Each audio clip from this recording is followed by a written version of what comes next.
durante la transmisión.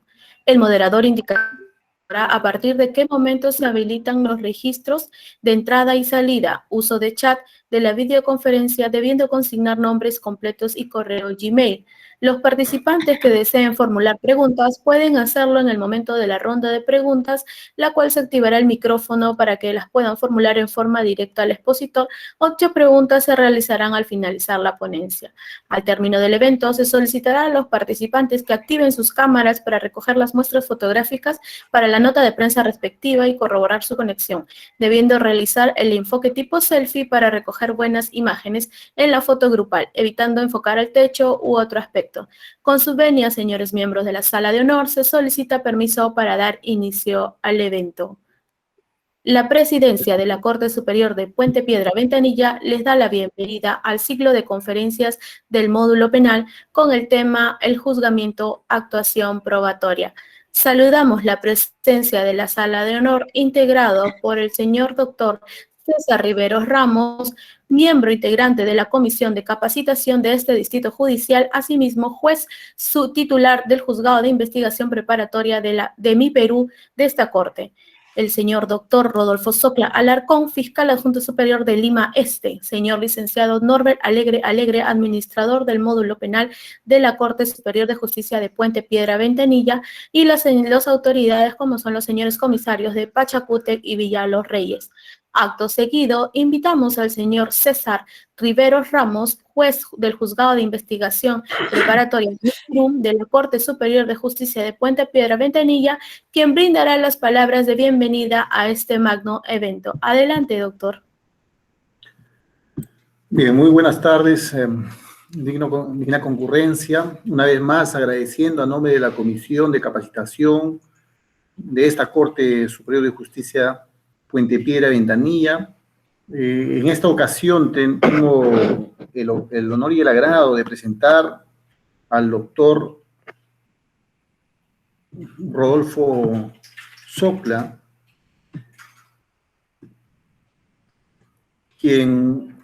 Rodolfo Socla Alarcón, quien en esta ocasión tratará un tema trascendente, de mucha importancia.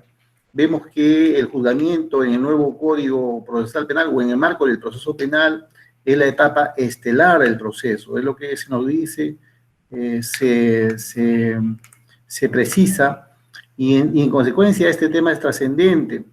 En esta ocasión tenemos a bien de contar con esta ponencia. El doctor Socla Alarcón es conferencista, profesor de la Academia de la Magistratura, como ya han presentado, además es fiscal adjunto superior en el Distrito Fiscal de Lima Este. Sin duda, entonces, vamos a escuchar con mucha atención y mucho agrado los temas que tratará el día de hoy vinculado a este tema tan importante como es la actividad probatoria. Hay muchos temas al respecto, tanto en el ofrecimiento, en la admisión, en la actuación, finalmente en la valoración de la prueba al final en el proceso penal. Entonces, doctor, muchas gracias, bienvenido, estamos atentos. Muchas gracias a todos. En primer lugar, buenas tardes. Muchas gracias a los organizadores de este evento académico de la Corte Superior de Justicia de Ventanilla, Puente Piedra. En efecto, agradezco las palabras del señor doctor César Riveros de introducción. En realidad es un tema harto interesante. Estaremos tratando el día 13 de agosto un tema crucial, ¿cuál es la valoración probatoria?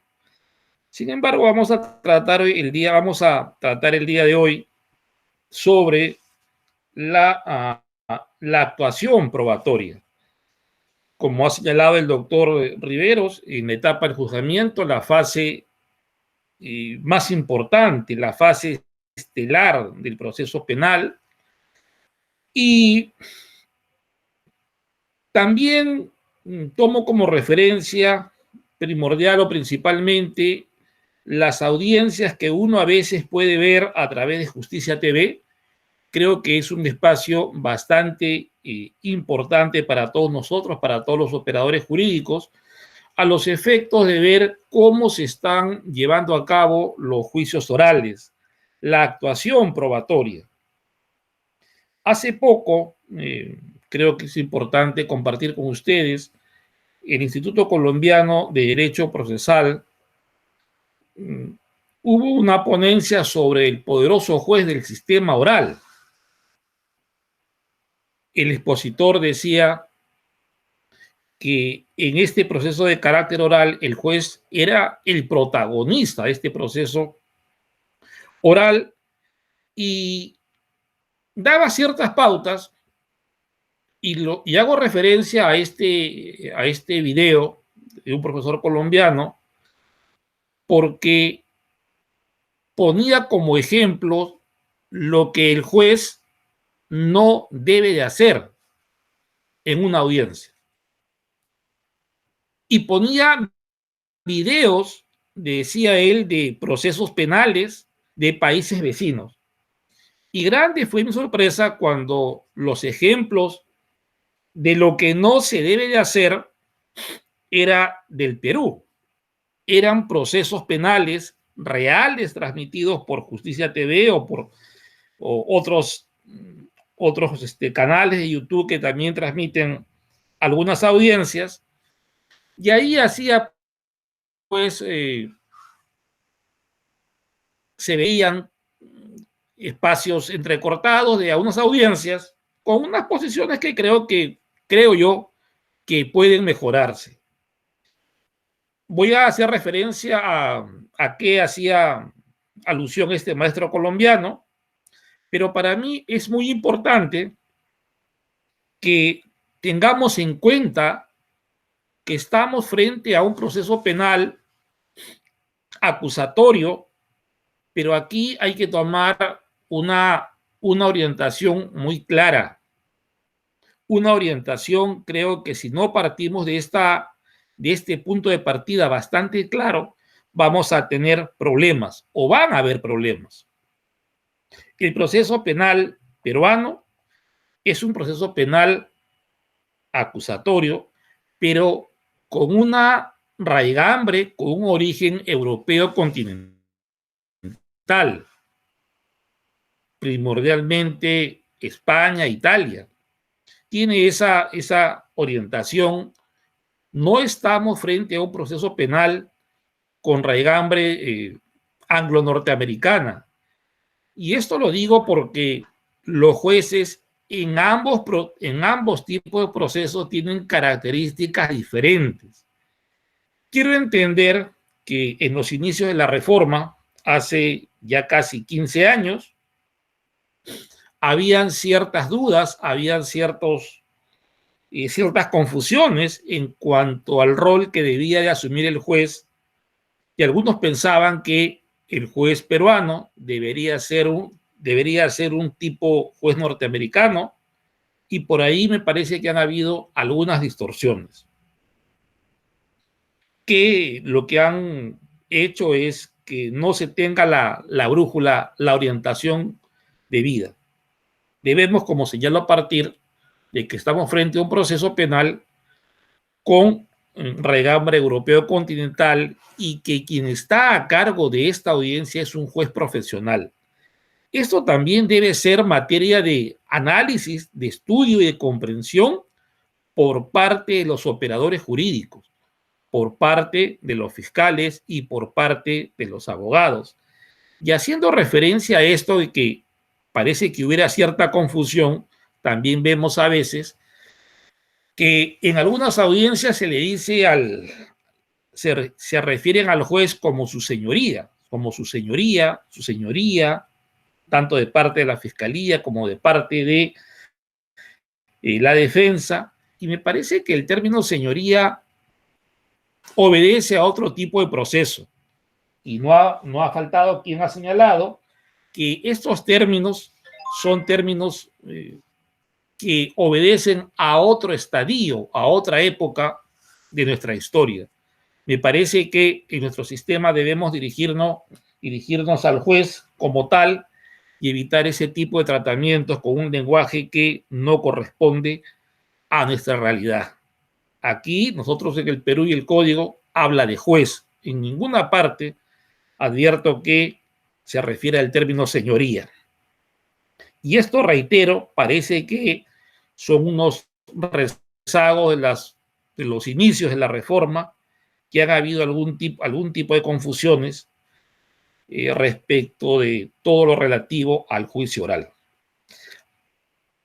Considero, me parece que es muy importante la dirección de la audiencia por parte del juez a cargo del juzgamiento.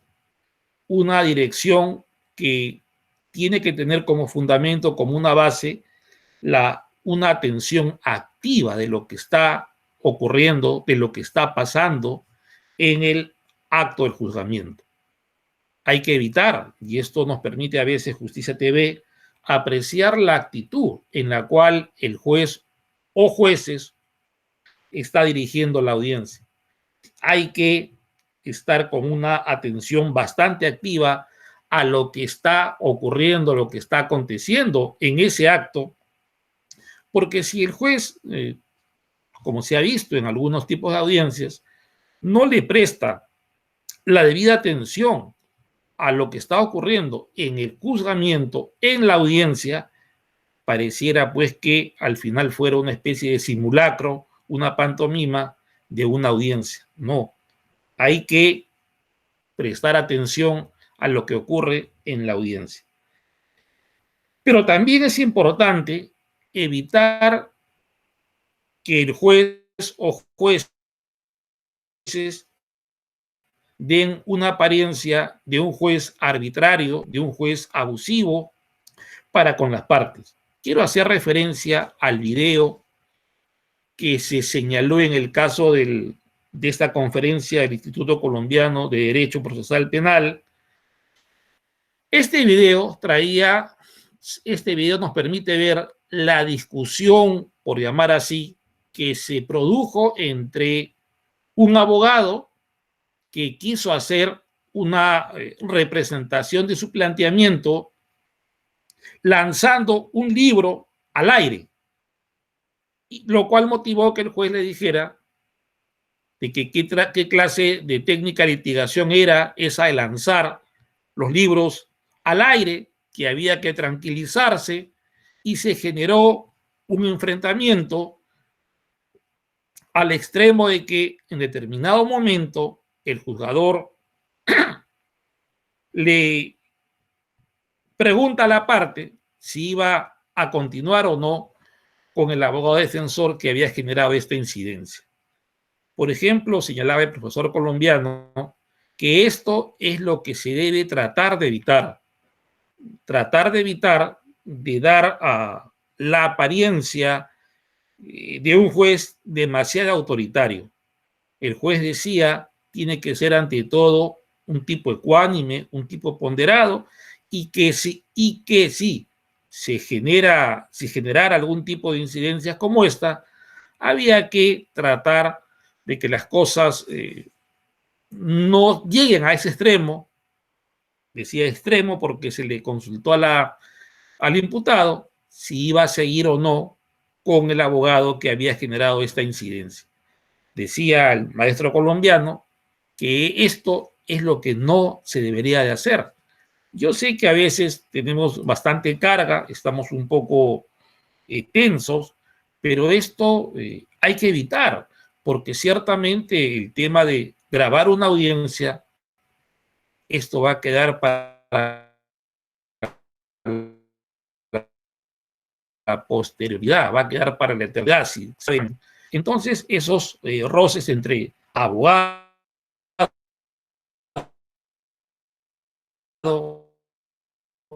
son los que se ven de claro. Tiene de atención a este magistrado que intervino de esa manera. Yo no lo conozco, por cierto, solo hago acotación al video que transmitió el Instituto Colombiano de Derecho Procesal.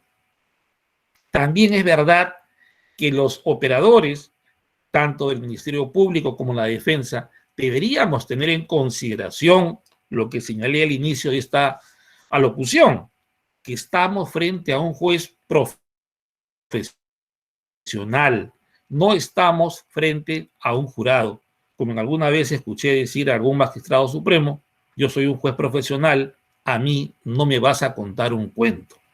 Por eso es que es muy importante la adaptación de estas técnicas que en algún momento todos hemos aprendido, pero a la realidad nacional. Esa sería por ahí una idea central. En cuanto a la actuación probatoria, entendemos que toda la actuación probatoria está orientada a generar información que sea útil para el proceso, que se pueda llegar a utilizar en determinado momento y que el juez tiene que tomar parte en la actuación probatoria. Por ejemplo, en cuanto a los interrogatorios, que es una parte bastante interesante de la actuación probatoria.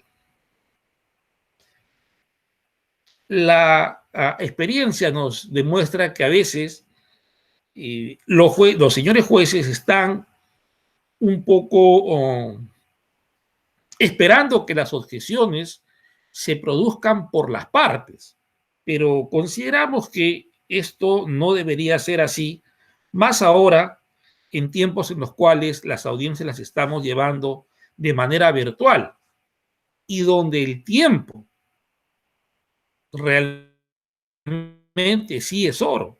Si antes con una audiencia de carácter presencial había que saber matizar los tiempos, ahora con las audiencias virtuales muchas veces hay problemas con el internet, problemas de conectividad. Ahora sí hay que maximizar los tiempos de cada intervención por los operadores. Me parece que, por ejemplo, antes de iniciarse la actuación probatoria, antes de iniciarse los interrogatorios, el juzgador debería dar ciertas pautas antes de iniciar los interrogatorios, por ejemplo, de los testigos, en el sentido de que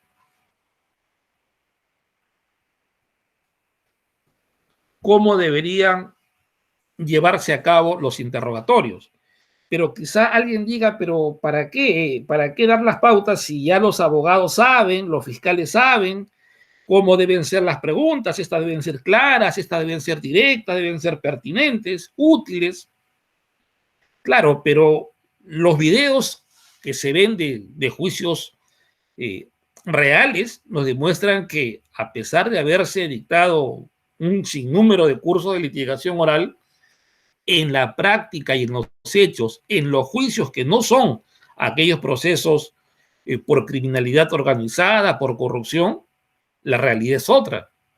Vemos que a veces los operadores, tanto del lado izquierdo como del lado derecho, tienen serias deficiencias al momento de formular las preguntas. Creo que ante esa realidad no está de más o no estaría de más que el juez dé algunas pautas de cómo se deben llevar los interrogatorios, una pauta referida, por ejemplo, al tema de las objeciones, para que éstas no se constituyan en una especie de mini juicios o mini debates que lo que hacen es consumir tiempo y consumir también las megas de los participantes en las audiencias virtuales. Entonces creo que si el juez, antes de iniciar la actividad probatoria, da o brinda ciertas pautas y también exhorta al uso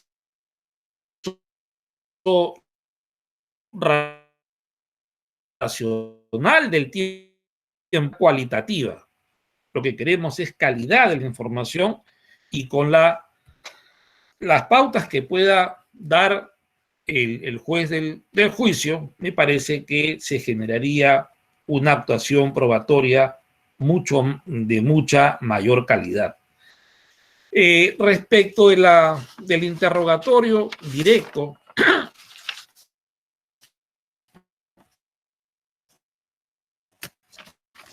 se ha escuchado, se ha dicho que el interrogatorio directo es el más sencillo que hay, es el más fácil que hay. Bueno, eso lo he escuchado decir de algunos profesores, de manera teórica, pero en la práctica, cuando les ha tocado interrogar a estos profesores, han demostrado que en la práctica no es tan fácil como eso, como han manifestado en la parte teórica. Lo que se requiere ahí es, en primer lugar, el adecuado conocimiento del proceso. Y este profesor colombiano hacía referencia a lo siguiente, cuando hablaba de la actuación probatoria. Él señalaba que el juez debería haber tomado conocimiento de la carpeta o el expediente judicial, debería ya haber dado una revisión a los actuados, a los efectos de que hasta inclusive pueda controlar los temas de pertinencia. Él decía, ¿cómo puedo controlar yo de manera adecuada un tema de pertinencia, entendido también como relevancia, si es que yo no sé lo que ha declarado preliminarmente un testigo?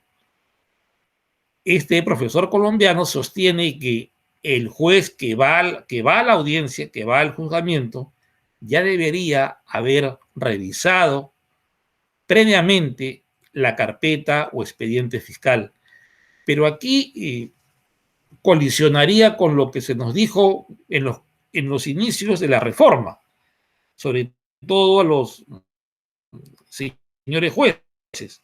Se les dijo, según tengo entendido, porque también yo participé en algún tipo de capacitaciones, en el sentido de que el juez no debería haber tomado contacto con los actuados, el juez debería llegar al juzgamiento sin tener conocimiento alguno del proceso, porque si no se iba a contaminar con el caso, y que serían las partes los que tenían que traer los hechos.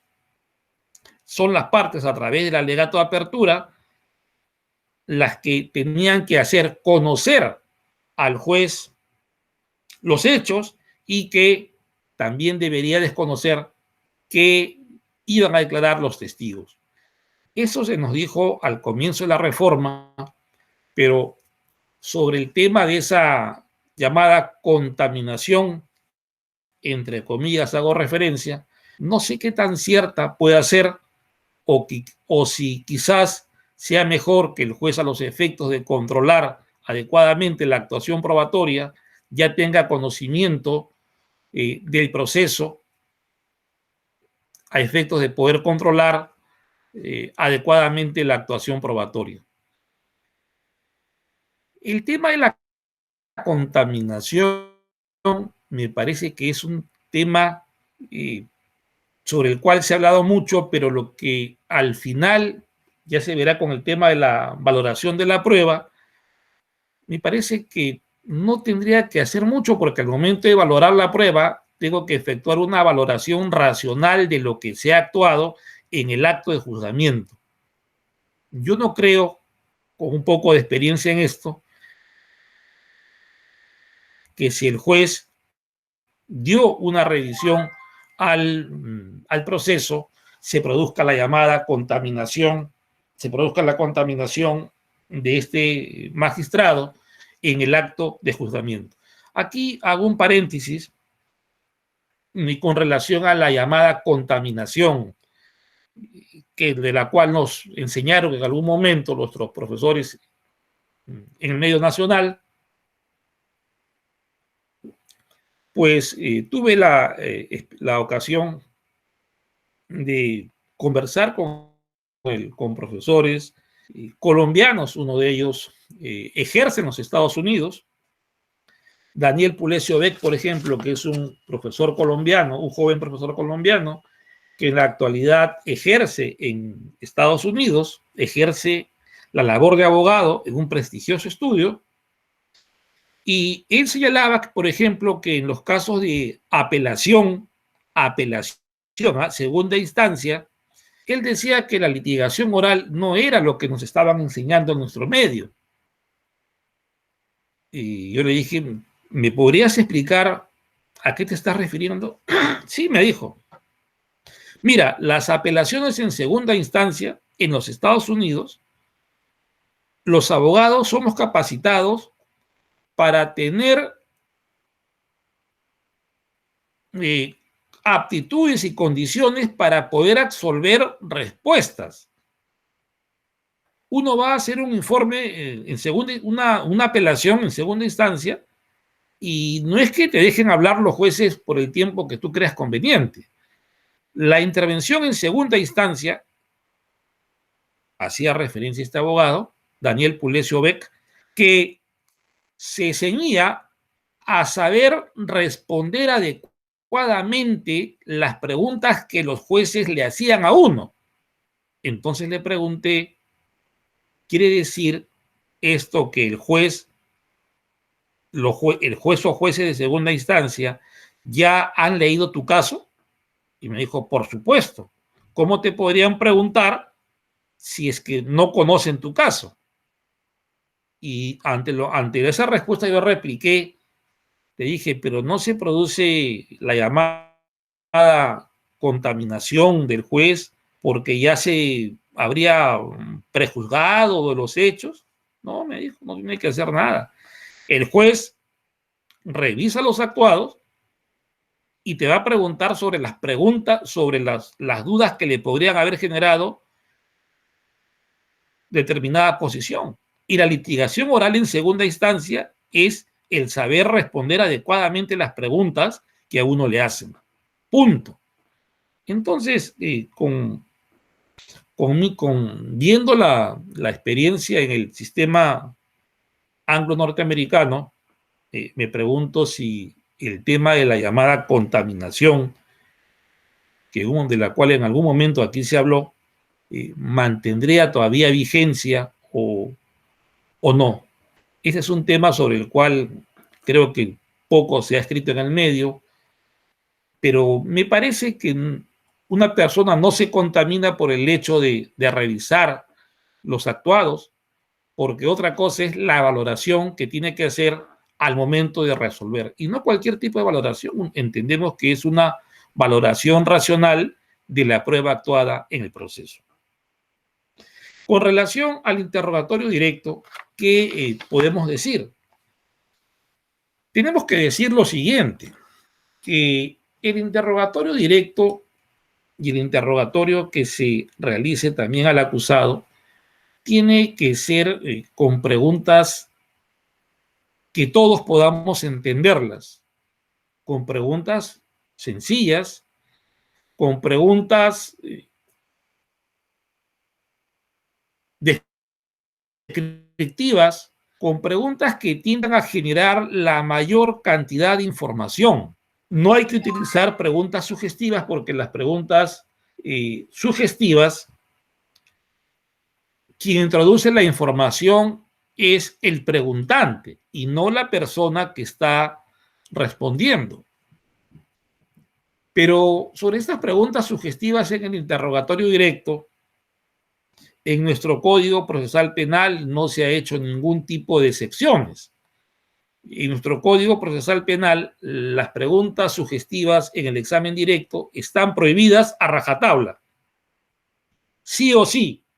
Sin embargo, en la legislación comparada, por ejemplo, las reglas de evidencia de Puerto Rico, cuando se está calificando a un perito, se le está preguntando, por ejemplo, sobre sus antecedentes académicos, reitero, reglas de evidencia de Puerto Rico, está permitido que el abogado que está realizando, llevando a cabo la calificación del perito, pueda hacer preguntas de carácter sugestivo. Por ejemplo, si el perito ha realizado algún tipo de publicación, perito, ¿es correcto decir que usted ha publicado el libro La Prueba Pericial? Sí. ¿Sería correcto afirmar, perito, que usted es docente en la Universidad Nacional Mayor de San Marcos? Sí. En legislación comparada se permite las preguntas sugestivas en un examen directo. Claro está, para temas de calificación y siempre y cuando se cuente con el correspondiente respaldo que acredite la pregunta sugestiva. Creo yo que si estas preguntas se hacen también en la calificación del perito, no podrían ser materia de objeción en tanto y en cuanto se cuente con el respaldo que acredite la afirmación que se está haciendo.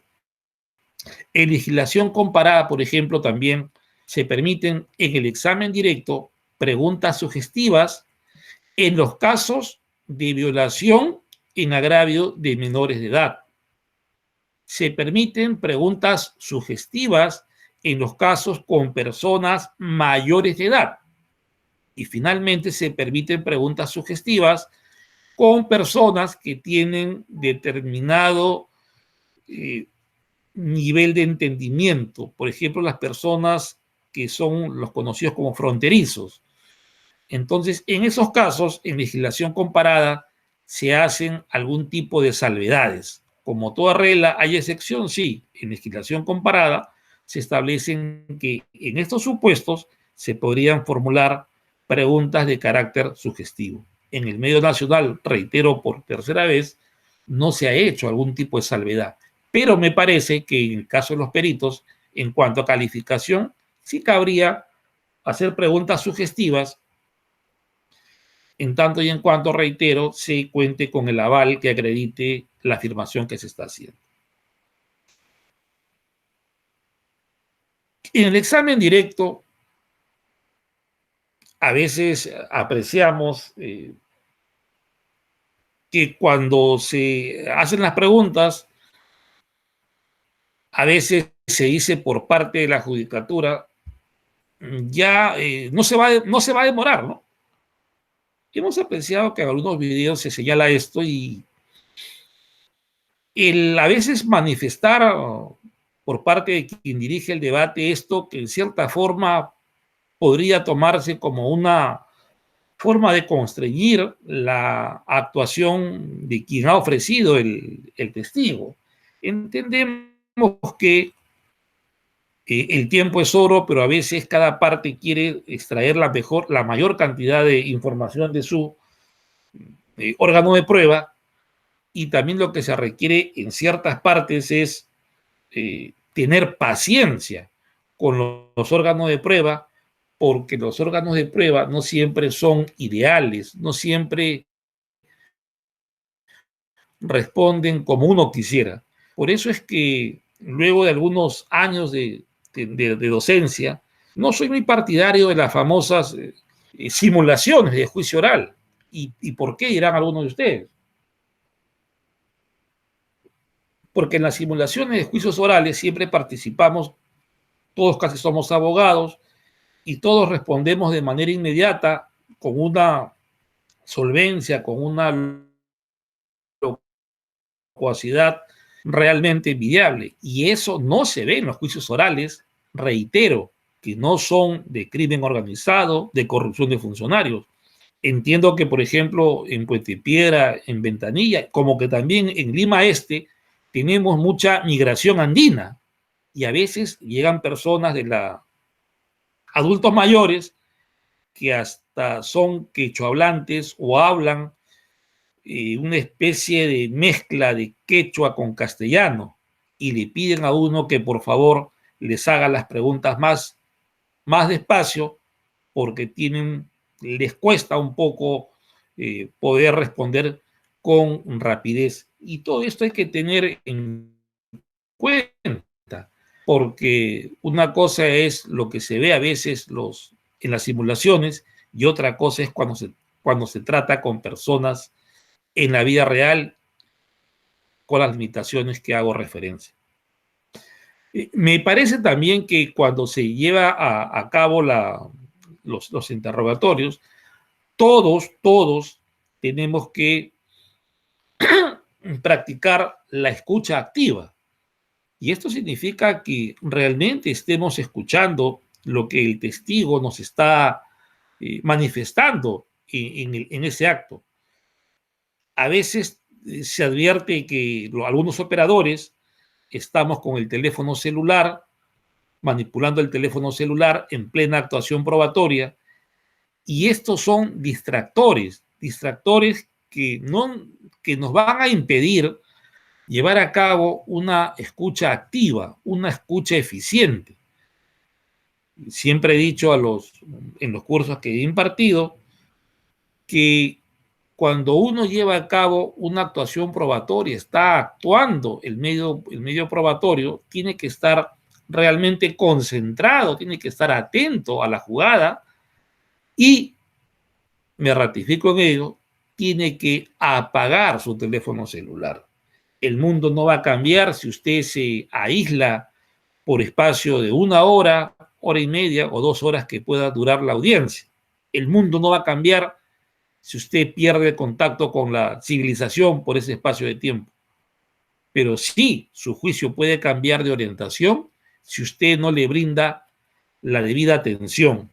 Y también tiene que estar atento, por cierto, quien dirige el debate, porque toda la información que se está generando, y eso debemos entenderlo todos los que participamos en una audiencia, seamos fiscales o seamos abogados, en cualquiera de sus formas, del actor civil, del procesado, de cualquiera, generamos la información, estamos trabajando todos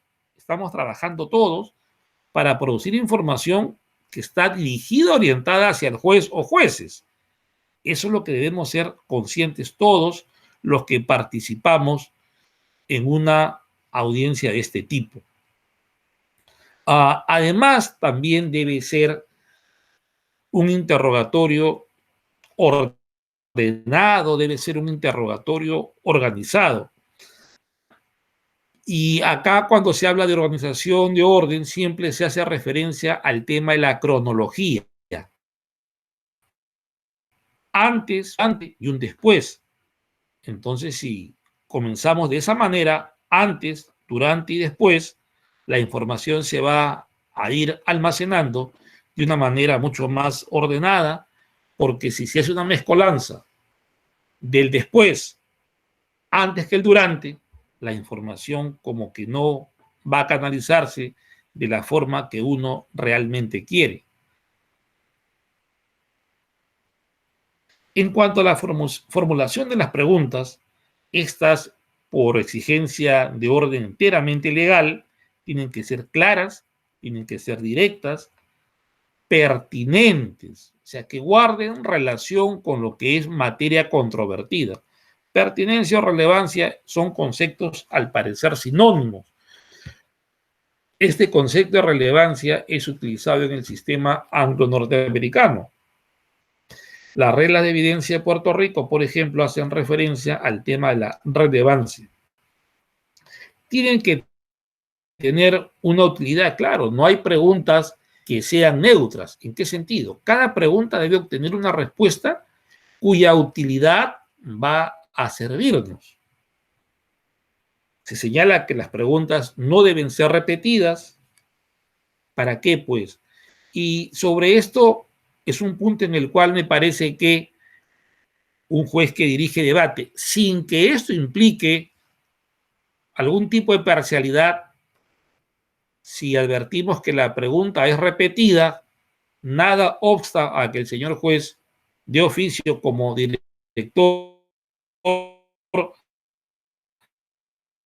de la audiencia, sentido. Claro que en los ejercicios de litigación se nos dice que si yo como fiscal hice una pregunta a mi testigo y esa pregunta, la respuesta fue buena, y si el abogado por desconocimiento, por no estar atento, la vuelve a hacer, yo no debería objetar, porque si la respuesta que se dio en una primera instancia fue buena, si se dice por una segunda vez, va a fortalecer más mi teoría del caso, claro.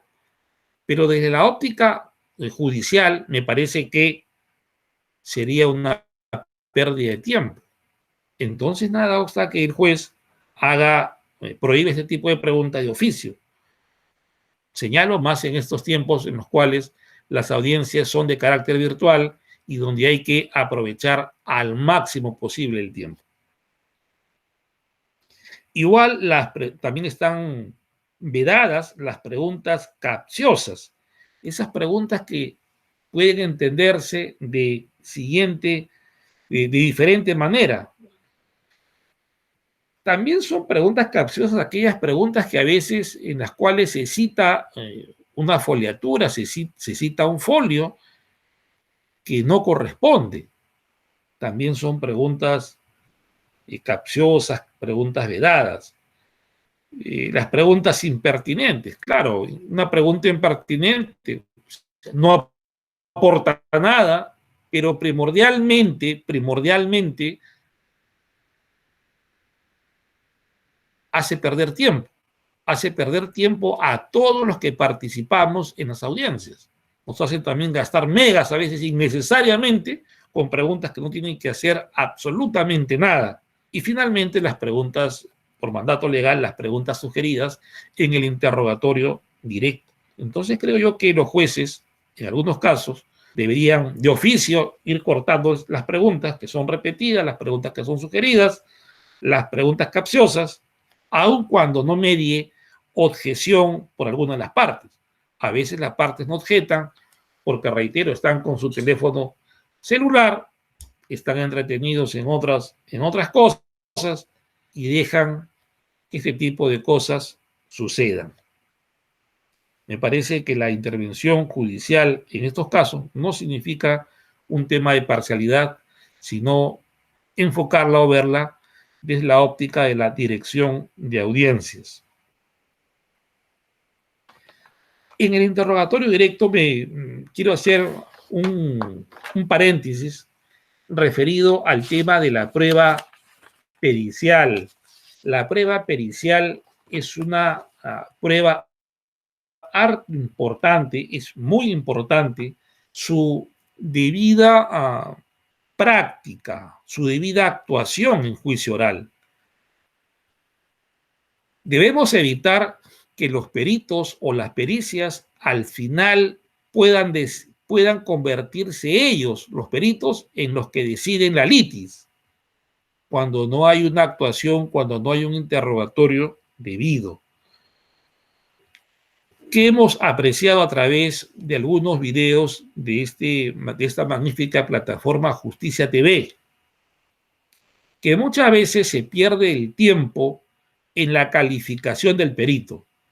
Le preguntan si el perito qué experiencia tiene, dónde ha estudiado, dónde ha hecho maestría, dónde ha hecho doctorado, cuántas pericias ha hecho y todo lo demás. Pero alguien podría preguntar, entonces, profesor, que usted está diciendo eso, entonces eso no debo preguntar. Yo no he dicho que esas preguntas sean malas.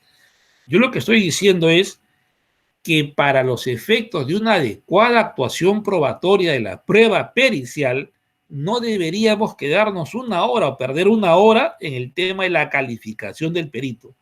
Lo más importante en la actuación de la prueba pericial es que nos explique el método, que nos explique cómo es que se llega a la conclusión de ese dictamen pericial, que nos explique el grado de confiabilidad que tiene su pericia, sobre todo en los casos estos de violación.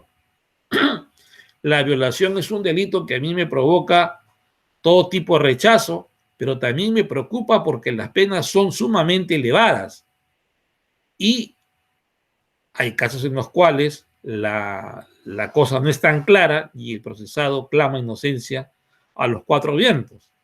Y no olvidemos pues que también la presunción de inocencia es un derecho fundamental.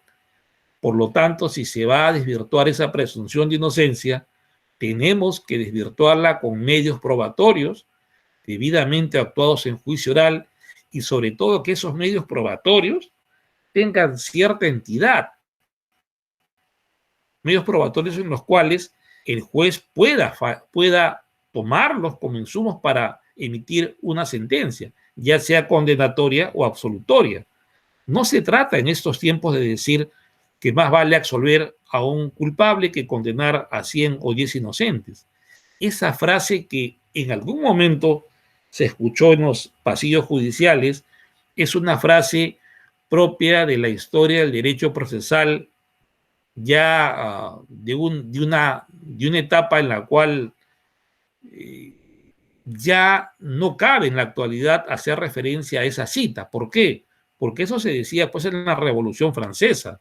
Esa frase se podría decir en aquellos tiempos, en una etapa histórica en la cual la ciencia no había logrado el adelanto que tiene en la actualidad. En la actualidad se cuenta, por ejemplo, con pruebas de ADN que nos producen un 99.9 de probabilidad. En aquel tiempo no había la prueba de ADN. Entonces, en la actualidad, ¿qué es lo que debemos decir? ¿Qué es lo que debemos exigir? En la actualidad lo que se tiene que exigir es que se condene a aquella persona que las pruebas nos señalan que es responsable de un delito y que se absuelva a aquella persona que las pruebas así lo han demostrado o que en todo caso hay duda para absolver. Pero ya no hacía referencia a esa frase que, reitero, obedece a un espacio y tiempo histórico ya propio de la Revolución Francesa. Por eso es que el examen del perito en estos casos de violación sexual es harto importante. Reitero, tiene que centrarse en lo referente al método, al cumplimiento de los protocolos internos de actuación institucional. Por ejemplo, en los casos de las pericias psicológicas, el perito se le tendrá que preguntar si se ha cumplido con las guías para llevar a cabo esta pericia psicológica. ¿Qué tiempo se ha utilizado? ¿Cuántas sesiones ha tenido? Habrá que preguntarle al perito si se ha cumplido si las sesiones que se ha llevado a cabo esta pericia son conformes a los estándares internacionales. ¿Qué grado de confiabilidad tiene esta pericia? Entonces todo eso requiere una profunda actuación en el estadio correspondiente. Por ejemplo, en los casos en los que el resultado lo brinda un instrumento, habrá que preguntarles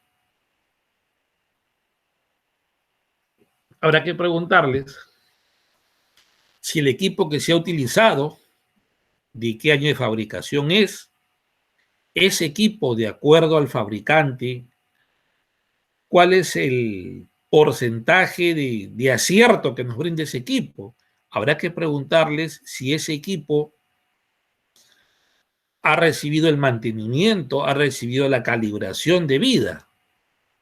Por ejemplo, en los casos de estas pericias de superposición de imágenes, habría que preguntarles si este tipo de pericia goza de una aceptación por la comunidad científica, si está validada, si esta pericia de superposición de imágenes tiene aceptación en el mundo científico. Hago referencia a esta pericia porque en muchos casos, los casos, por ejemplo, de robo agravado o asesinato son utilizadas, pero es importante pues que se establezca qué tan confiable, qué tan fiable es este tipo de prueba pericial. Sobre eso, señores jueces, hay que poner bastante énfasis. Ahora la pregunta es, ¿y el juez puede preguntar o el juez se contamina, se parcializa, como dicen algunos abogados litigantes, sobre todo cuando el juez pregunta al perito? Carmen Vázquez Rojas, la profesora mexicana con asiento en la Universidad de Girona, señala que si el juez tiene frente a sí a un órgano de prueba tan importante como es un perito y no se le ha hecho el perito no ha brindado información sobre un punto que el juez considera importante, la profesora Carmen Vázquez Rojas sostiene que el juez no va a perder imparcialidad con hacerle una pregunta al perito que le permita despejar esa duda que pueda tener el juez o le permita tener una hace referencia a una comprensión cabal de los hechos. El juez no está preguntando para condenar, el juez no está preguntando para absolver, el juez está preguntando para obtener información que le permita resolver con apego a la ciencia y principalmente con apego a la justicia. Entonces, considero que el juez no pierde imparcialidad, no se inclina por ninguno de los dos lados, si teniendo frente de sí a un perito, le formula preguntas. Es un tema también que siempre está en el tintero, que si el juez debe preguntar o no. En cuanto al tema de la prueba pericial, mi planteamiento es que sí debería preguntar cuando no le ha quedado clara la información que ha brindado con relación a las preguntas formuladas por quien lo ofreció o también de repente hasta quien lo contrainterrogó. Respecto del tema del contrainterrogatorio, todavía hay cierta, digamos, parece que faltase un poquito más de, no sé, un poco más de, ¿cómo podría decir? Los jueces aún dicen al abogado, cuando el fiscal ofrece a un testigo, se entiende que la defensa, cuando interviene, no va a preguntar, sino va a contrapreguntar. Y siempre escuchamos a veces que quien dirige el debate le dice, señor abogado, va a preguntar al testigo en la fiscalía cuando técnicamente va a contrainterrogar al testigo o va a contrapreguntar.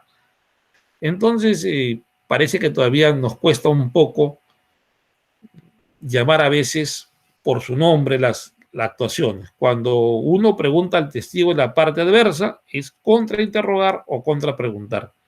Y allí las reglas se invierten, las reglas cambian respecto de las preguntas en el examen directo. Las preguntas son de carácter sugestivo, hay preguntas cerradas, pero ahí consideramos que el juez tendría que estar bastante atento porque a veces hay preguntas de carácter argumentativo y eso no es contrainterrogatorio.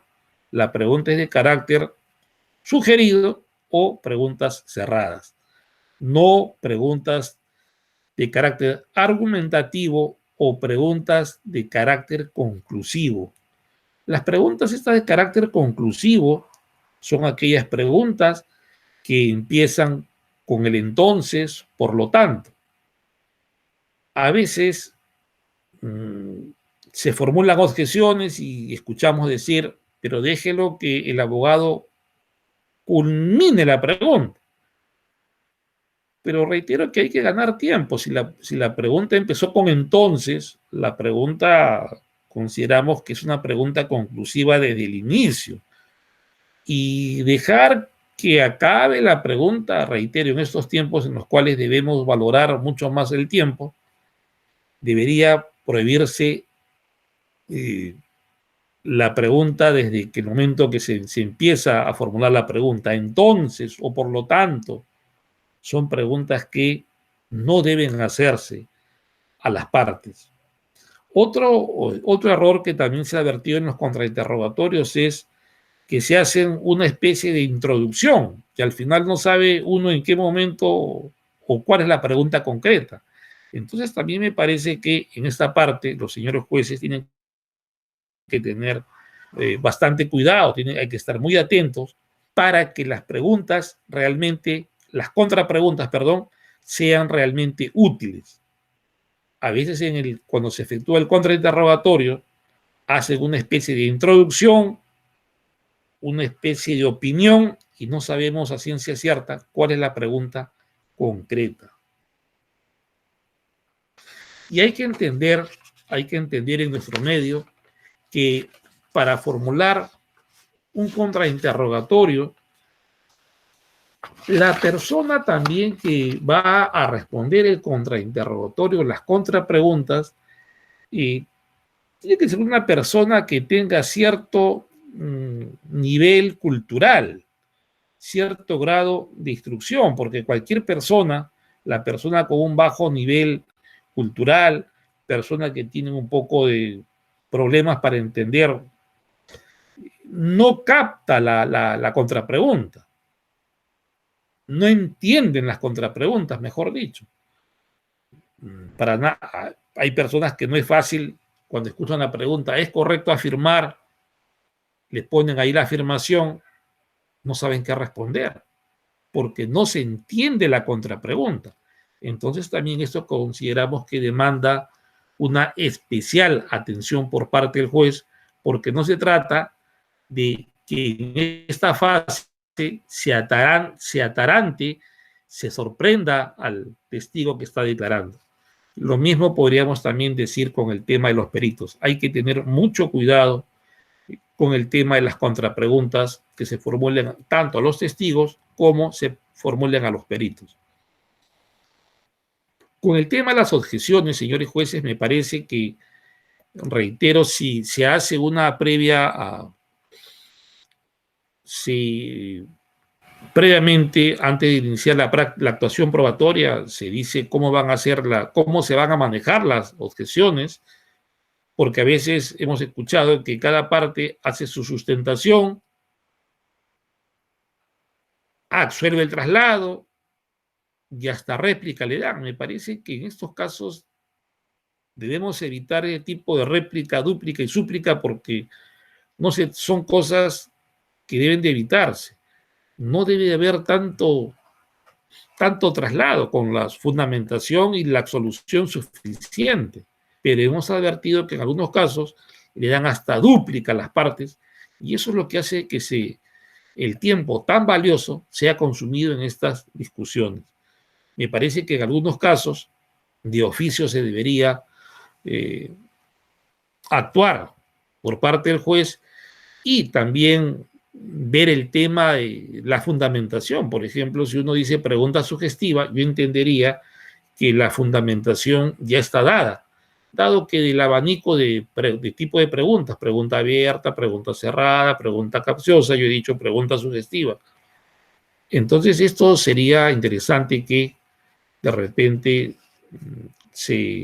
antes de iniciar la actuación probatoria se den algunas pautas, algunas reglas bastante claras por parte del juez a los efectos de evitar cualquier tipo de inconveniente. Y si alguien dice, pero estas reglas, estas pautas, no, cabe recordar que en el juicio contra el expresidente Fujimori, la Sala Penal Especial a cargo del doctor César San Martín Castro dio algunas pautas sobre la actuación probatoria, sobre la oralización de piezas y alguna de otra pauta de tipo procedimental, a los efectos de evitar un entrampamiento, una discusión inútil. Y reitero, en estos tiempos, señores jueces, que ustedes lo saben mejor que yo, debemos maximizar el tiempo de la mejor forma posible. En tiempos de internet, en tiempos de pandemia, hay que maximizar los tiempos utilizando los medios tecnológicos. Bueno, hasta allí ya son las 6 de la tarde. He tratado de ser bastante sintético y reitero que en esos tiempos también modernos hago una comparación con otro país hermano, que ya las conferencias se están reduciendo a media hora. Y en verdad que uno a veces ve una conferencia de media hora, bastante sintética, muy tocando los puntos neurálgicos, y la verdad que queda bastante satisfecho. En esta oportunidad hemos tenido 1 hora de alguna exposición de algunas ideas que de repente espero puedan ser objeto de algún tipo de preguntas y mejor aún tratar de dar una respuesta. Dicho esto, solamente me quedaría agradecer a la comisión organizadora de este evento y quedo para las preguntas correspondientes. Muchas gracias.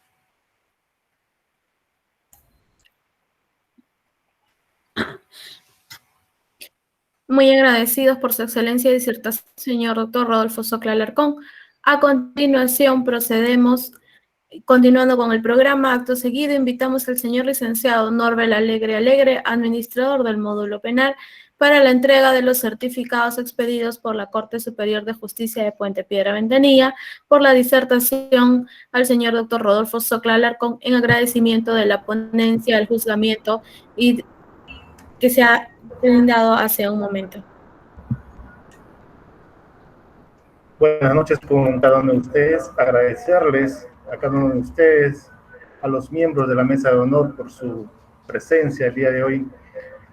El módulo penal en el marco del ciclo de conferencia 2021 ha tenido el gran honor de contar con la presencia del doctor Rodolfo Socla Alarcón, a quien agradecemos de su excelente disertación, pues ha quedado muy claro sobre el tema del juzgamiento, actuación probatoria. Su experiencia, pues, lo recalca, docente de la Academia de la Magistratura, expositor en el Ministerio de Justicia sobre materia procesal penal y la Escuela del Ministerio Público, así como en los colegios de abogados del país. Estamos muy agradecidos, doctor, y le felicitamos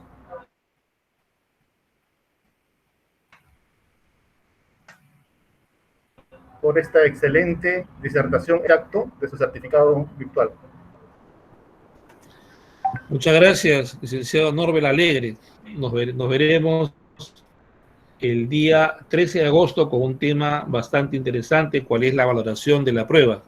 Gracias por su participación y por su invitación también. Bien, muchísimas gracias. Sandy.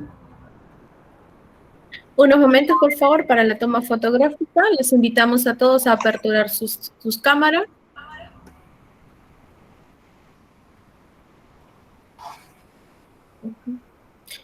Gracias.